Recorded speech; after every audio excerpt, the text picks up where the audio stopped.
is what we call cry. They cry. They may not cry real tears, but they have been wronged. They shouldn't have got all of this time. They shouldn't have done this. You know, they're broken down.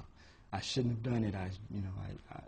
I should have listened, or I shouldn't have got all that time. Man, that guy told on me. You know, it's just, you know, and if a lot of these young brothers haven't exercised their minds on the street. You know, they quit school. You know, they didn't listen to anyone.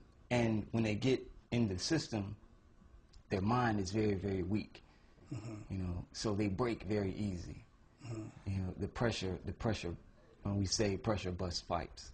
And, Again, say that? Pressure busts pipes, you know, and that's what happens. You know, some of them I saw, for instance, I saw a young man that I guess, you know, he was somebody on the street. You know, he was somebody. And in the penitentiary, he got put in the hole. You know, that's segregation. You know, for whatever minute reason it was, I think he had an extra pillow or something like that. And he went to segregation for 5 days. And the young brother almost lost his mind back there in segregation. You know, he couldn't stand to just be alone for 5 days. You know, they had to send the doctors back, and then he started taking the mood-altering drugs, you know, just to cope. You know, and I attribute that to not exercising our minds as youth, you know, not listening to the people that are really trying to guide us, going to school and furthering our education and doing something positive. You know, I understand that rappers and, you know, all of these, you know, people have to make money, you know, but I don't agree with the videos and some of the songs, because it, you know, if you take your rappers, you know, you may have a handful, but you take your youth and you have millions. You know, so that tells us that only a handful of us are making it. You know what I'm saying? This lifestyle is only true for a handful of people. You know, but we take it to be a norm. You know, that's the norm. That's the norm for the black culture. Yeah, because the fallacy of it is when you see them up on the screen and they got, you know, the big car and gold chains and gold teeth, and they showing them on the streets, you know, doing criminal activity, and say that if you do this, you can get this too, you know? Basically. Instead of they on the screen and I went to university, I got a degree, and then I got, you know, something positive, and then motivate the people to go out and do that, which is more realistic. So, I mean, and the ultimate reality is that they wind up in prison and they was the man on the street, and they not much once they get locked up in the jail. So you said you were in for 5 or 6 years, and I mean, how did you use that time to study about Islam? That was that 5 years was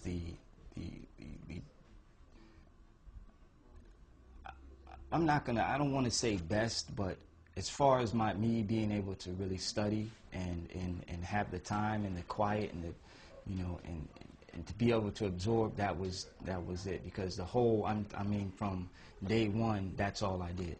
You know, that's all I did was study Islam. You know, I'm a barber and I cut hair, and when I wasn't cutting hair, I was studying Islam. And you know, it really helped give me a foundation. But I also want to say that Islam in the system, in the penitentiary settings, it can be dangerous for the brother coming out. And I say that because in the penitentiary setting, we really, I mean, you would think that, you know, these were companions. You know, we try and do everything that the Prophet did. So sallam, you know, we tried to do everything. You know, we tried to really walk the Sirat al-Mustaqim. We really try to really be on the deen. And when we get out in the world, it's not like that. You know, we're looking for something that's not there. You know, when a Muslim comes into the penitentiary and another Muslim knows he's a Muslim, assalamu alaikum, Aki, are you all right? Can I, you know, and which it's a community. It's a tight-knit community. But in society, you don't really find that. So you're saying even when you're a Muslim coming to prison, the people welcome you to the group, but when you get out of prison, there's nobody really to give you that same welcome. So, because I hear people say, I mean, not that I agree with the statement, but they said, like, you know, Islam was better in the prison than what I found on the outside. Right, exactly. And I say that it's dangerous because a lot of brothers, once we leave the prison setting, we leave Allah. We leave Islam in the prison setting. And I'm a firm believer that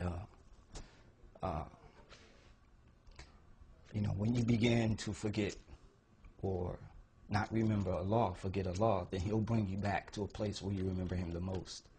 And if that was that penitentiary setting, then once you start to forget Him and you leave Him in the penitentiary, you leave your Quran in the penitentiary, you leave your Salat in the penitentiary, then you're going to go back to the penitentiary because that's where you remember Him the most. You know, and we have to, in the penitentiary, we have to learn a balance also. You know, because I've seen, you know, in this time, balancing the Salat and just being a Muslim in this society is kind of difficult. You know, you can't, you know, in the penitentiary, and it's time for dua, you hear someone calling it down, or your brothers, Aki, come on, it's time for dua. You know, you may be trying to sleep, or you don't want to go, oh, man, come on, man, it's time to go. You know, you don't have that, you know, in society. And then some jobs you work, you know, they're not going to understand going to Juma on Friday. You know, they're not going to extend the extended lunch break, or they're not going to understand why Muhammad is going to take, you know, 20 minutes around 1 o'clock, you know, to make prayer. You know, and personally, I work for a Muslim. Right. And, you know, even with working for a Muslim, attending the Jummah is tough.